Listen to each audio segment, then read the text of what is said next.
Dream weavers and reality benders. Welcome back to Nerd Stuff and Things, and today we are diving headfirst into one of the most debated, mind bending movie endings of all time Christopher Nolan's Inception.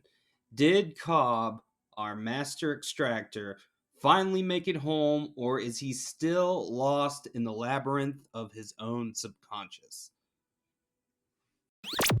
Every great theory needs great support, and buying a shirt is the absolute best way to keep the Nerd Stuff and Things research engine running. Our new line features exclusive designs based on some of our most popular videos. These are high quality, comfortable, and perfect for subtly signaling your membership in our lore community. The pre order is the only time we guarantee all sizes will be available, and it ensures you get the first edition t shirt print. Grab yours before the window closes and directly support the creation of our next lore video. This little guy right here, more than just a toy.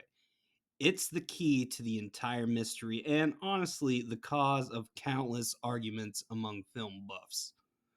Nolan himself has said the ambiguity is the point, that Cobb's emotional journey matters more than the objective truth.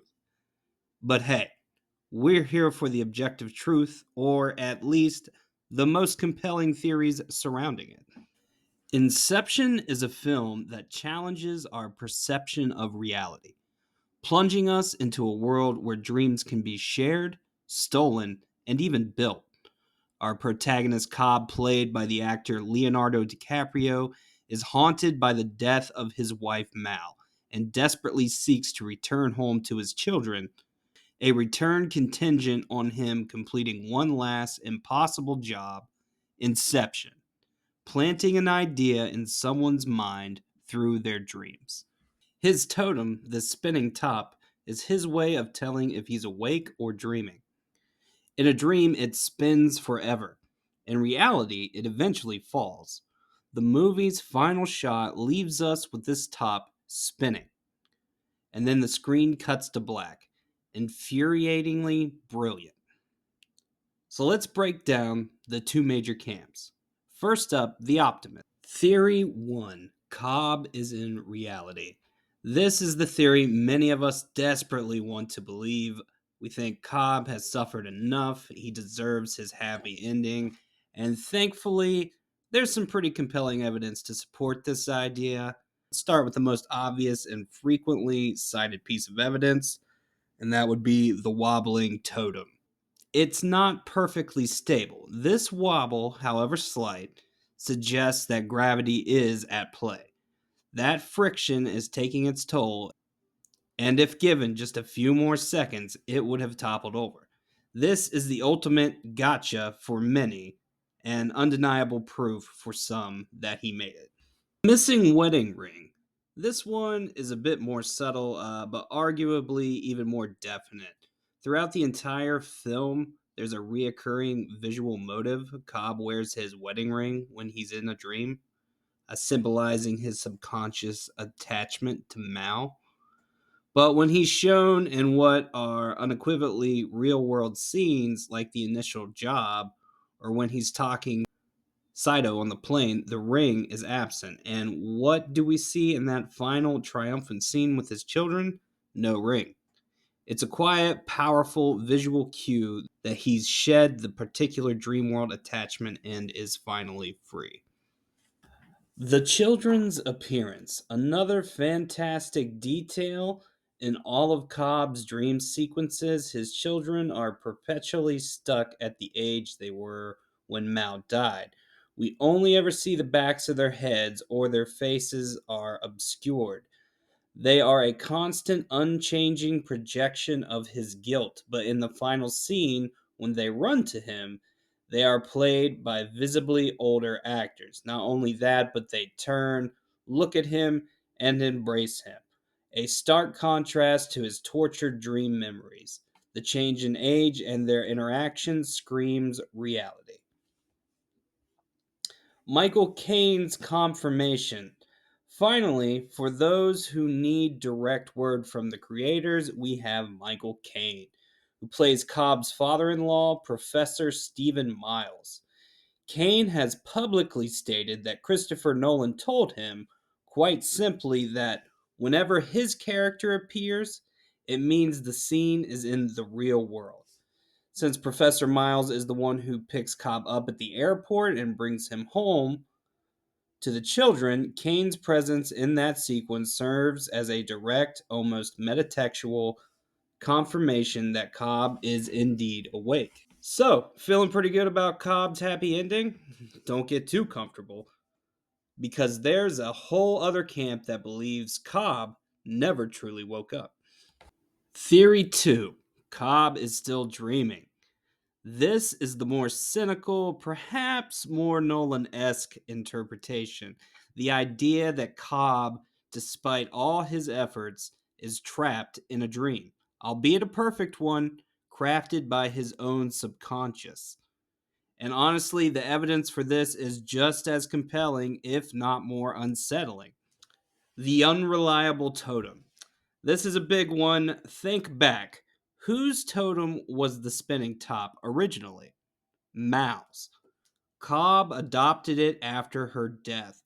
The rule of totems is that they are unique, known only to their owner. If Cobb didn't create this totem, can he truly rely on its behavior to tell his reality? Perhaps in his dream, his subconscious is simply allowing it to wobble or even fall to give him the illusion of escape.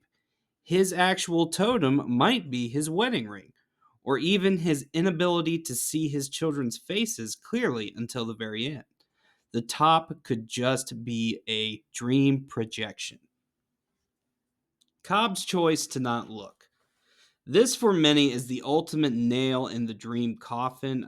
Think about Cobb's character throughout the entire movie. He is obsessive, meticulous, haunted by his past. His entire driving force is to verify reality, to know for sure.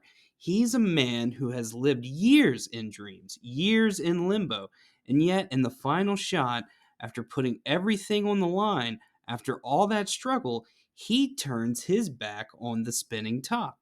He walks away to his children without waiting to see if it falls. This act, while emotionally satisfying, is completely uncharacteristic of the man we followed for 2.5 hours. It suggests that he no longer needs to know because he's finally found peace in this reality, whether it's real or not. It implies acceptance of a dream. The perfect reality. The final scene is almost too perfect. The sun is shining, his children are there, the house is exactly as he remembers, and he is reunited with his father in law, who has magically solved his legal issues with a single phone call. After everything he's been through, this pristine, seamless return to normalcy feels a little too easy. Almost as if his subconscious, or perhaps even Saito's, has created the ideal prison for him. A dream so beautiful, so fulfilling that he'll never want to leave it. The kick from Limbo. Did it happen? Let's rewind to Limbo. Cobb and Saito are stuck there for what feels like decades. They both die in Limbo to escape a risky maneuver that's supposed to wake them up. But we never actually see their awakening from Limbo. We cut from their embrace on the beach directly to them waking up on the plane. Some theorists propose that the kick from Limbo either failed or was incomplete, and that entire final sequence, starting from Saito walking on the plane, is still a shared dream, perhaps crafted by him to fulfill his promise to Cobb, giving him his home. Saito, after all, remembers the agreement in a way that suggests profound dreamlike clarity. A chilling thought, isn't it? He might still be lost. So where does that leave us? Did Cobb wake up or didn't he? Christopher Nolan, in his typical enigmatic fashion, has offered his own perspective, which honestly just adds another layer to the onion. Nolan stated that for Cobb, the question of whether he's in dream or reality is no longer important. His emotional arc is complete. He chooses to walk away from the top because he's no longer defined by his guilt or his need for certainty. For me, while the he's awake theories have a lot of concrete evidence, the sheer poetry and philosophical weight of the still dreaming argument, particularly Cobb's choice to not look, makes it incredibly compelling. It's a testament to Nolan's storytelling that we're still debating this. What do you think? Is Cobb finally home, or is he trapped in his perfect dream? Let me know in the comments below. If you enjoyed this dive into cinematic mystery, hit the like button, subscribe for more videos like this. And don't forget to turn on notifications so you don't miss our next video. Until next time, keep dreaming, nerds, but always check your totems.